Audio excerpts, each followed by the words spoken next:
Now we're going to tie the twin-tail Madonna. Madonna went through several changes in its development. It started as a single tail, which is still a great pattern, and then Ray Schmidt went to a twin tail on it, which is great. I added a cone head to it. Wasn't much of a change, just gave it a little jigging action, and it helped some beginning anglers fly jigs a little bit more. It gives a little more action. So what I want to show you, this is the twin tail cone head Madonna. And like I said, it can tie, it's went through several variations. If you only want to do a single one, that's fine too. But with the double tail, it gives a lot of double flutter, almost like crayfish legs. I think it often is taken for a crayfish. Tie this in white, yellow, black, olive, buff, white, and olive are probably my favorites. This one's going to be a cone head, so it's probably a good idea to have the cone on. You always put the cone on before you start the fly. You wouldn't want to get started and not have it on there. Now if you look at the pattern I've got here, you can see the cones here, and you can see where the head and the collar all are. So I'm going to have to set that up ahead of time. I'm going to start my thread, leaving room to put a collar and a head on here. And then I'll start my thread behind that. And then I'm going to leave the thread hang down right so it touches the tip of the hook. What I'm going to use for a body, and again, I'm always harping on this, always have consistency. If that's not where you want it, that's fine, but I have to have something that tells me that's where this fly is going to start so I get a consistent body. What I'm going to use is it's kind of new stuff. It's Gudbrad's metallic braid, and the thing about this stuff is it's flat. I used to use a lot of ovals, and they're fine. It's just this one lays a little flatter, and it's real easy to work with. This is a mylar, so it's stretchy. It's really durable. I'm going to put it on the side of the hook facing me, and I'm going to cinch this down, give it a couple good wraps, and then I'm just going to taper it forward, trying to keep any humps and bumps out of there. So I'm going to wrap this forward, just trim this little excess pieces off here. And do that little half hitch. This is one place where I don't like to start with my rotary vise. I like to go one wrap around, and then I'm going to give this mylar, and if you watch right here, right at the base of this mylar, when I'm going to do a secure wrap, and what that means is I'm just going to stretch this, and if you watch it real close, you'll see it stretched half its body width. And what that does is it locks in just tight enough so that it'll never unravel. And I go forward, and about every fifth revolution I give it another little pull and stretch it out a little bit. 4 or 5, give it a little pull, and what that does, it just anchors that mylar in. And the last one you'll see right here, and when I pull this stuff right here, watch how far that stretches right by my finger. See that? That just totally locks that stuff in. You barely even need to wrap anything over it. Makes a nice clean flat body. Just cut that off. It's nicely secured. And I'm just going to take a piece of rabbit strip, and you can use whatever you want. I buy this in kind of bulk bags, but if you buy it, there's several different widths. I like the stuff that's about 3/8 of an inch wide. That's kind of a personal preference, whatever you like to do. What I'm going to do is I'm going to lay this strip up here, and I want the actual hide of the rabbit. You can see it's longer, the hair's longer. I'm going to want that hide to be about to where the bend of the hook is. So right here, I want the hide to be there. I'm going to take the hair, and I'm going to lay this stuff back. I'm going to split the hair, all right here, so that I don't cut the next piece off. I don't cut any of that hair now that's going to fold back. That's really a lot of the action. And then simply lay the next, the one right beside it, lay them right upside like that. So you can see they're nice and parallel. Do the same thing with your hair. Come in, cut it off. Now I got 2 like pieces. What I'm going to do is I'm going to cut a little taper right here. I'm just going to take it, cut it off one way cut the other one to the opposite side just a little bit, and all that's for is that allows me to tie the fly in there, tie the wings in there nice and secure, but I don't have a big buildup. So I'm going to put it, again, using my hook as a guide. I'm not going to go past that. And that clean part of the shank's where I'm going to tie my hair in. So I'm going to lay this one on the side. Alright, one there, nice and flat. I'm going to take the other side. It's at another 45 right here. I just angle it off.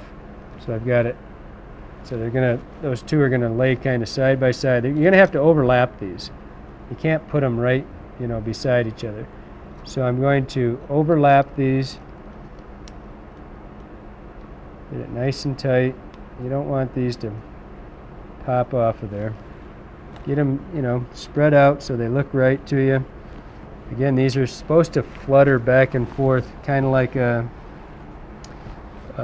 crayfish legs or pinchers when they swim. It kind of looks like they're flopping around back there. I'm going to take a piece of natural deer hair for this one. Actually, I use natural on all of them except for the olive. You're looking for that clean hair. Again, you're looking for the stuff that's got the nice clean break in it. See the color change here? See this kind of wavy hair? Then it gets a little darker right up here. That's non-compressible hair right there. That means it's not hollow. And we're going to try to tie in front of that into this wavy part that's a different lighter color. What that is it's hollow basically from here down is hollow. From here up is not hollow, so it's really tough stuff to work with. And we're going to try to build not an enormous collar like you would on a woolly sculpin or a zoo cougar or something like that. We're going to have a moderate collar here, not a giant one. I'm going to clean this hair out just like I always do. I'm going to take the hair comb and I'm going to set it in here and just clean that out as much as I can. If you don't have a hair comb, just take your fingers and spread that stuff just like that. Just roll it in your fingers and take your scissor points, comb it out, get a little comb, any kind of comb. Just comb that out and make sure all that stuff's out of there. Now just put it in your stacker, give it a few taps, pull it out to the side there.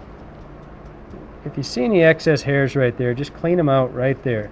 You should hold the tips in your left hand like this, clean them out, and then transfer and take a look like this. See that it's still even, everything's in order, there's nothing shifted while you were. That's kind of part of learning hairs, learning to shift it back and forth in your hands. Now I'm going to take this and I'm going to have to measure again. I'm using the hook for everything to tell me how long I'm going to make everything, proportionately. On this one I want the collar to be about 1/3 of the length of the hook. So I bump my eye, I've got it in my right hand like this. I bump my eye, put my fingers there, so that's 1/3. I do my transfer, I come over here, that's how long I want it. And I cut that off, go right here, 1, 2, third one progressively tighter. Just push your finger down to make sure it goes all the way around. And there you go. Got a nice flared out collar. Okay. Now I'm going to take a piece of natural deer hair, same stuff that I just cut the collar out of. I'm going to cut that. I'm going to clean it out. This one's not going to take a lot of hair. I'm not looking for a real big head here because the cone's doing a lot of it. So I clean that out, make sure everything's nice and clean. Go in here, cut these tips off. Lay this right on top of the cone, right between the cone and the collar. 2, third one. Same thing as always, spin it. Sometimes you got to rotate with the cone a little bit because this it's just getting your thread down through there. But like on any spinning procedure, you've got to have the hair starts in a bundle and you've got to take 3 wraps and you let the hair spin and you want it to go 1.5 wraps, the hair around the hook, and then you want to pull and pull, make sure that that's not spinning anymore. That just means that the thread is compressed around the hook shank. All right, it's nicely laid in there, everything's done. It's one little spin of hair. It's nice and clean, everything's laying back. Put a couple wraps in there. Finish going right down in front of the cone, just like that. Finish your cone, your whip finish. Nice and tight. Take your razor blade. Now I'm going to use the same double-edged razors I use on everything I do with deer hair's got the same double-edged razors. I'm going to take this, I'm going to come underneath here, I'm going to make a flat cut, just like that. So everything's nice and flat on the bottom. And then I'm going to just bend this razor blade like I did with the cone head, or with the woolly sculpin or the cougar. I'm just going to get a shape, and I'm going to follow that back into the first couple with the bend, and then I take the blade and I just hold it in my right hand. And again, whenever I use a razor blade, whenever I'm cutting hair with a razor blade, I put my hand on the back side of the vise, my left hand, and I stabilize my right hand into my fingers just like this, and that's how I cut. I don't try to go in there without any stability. So I go in there and just cut that off, following the shape of the cone, which makes this pretty foolproof really, because the cone's doing the shaping for you.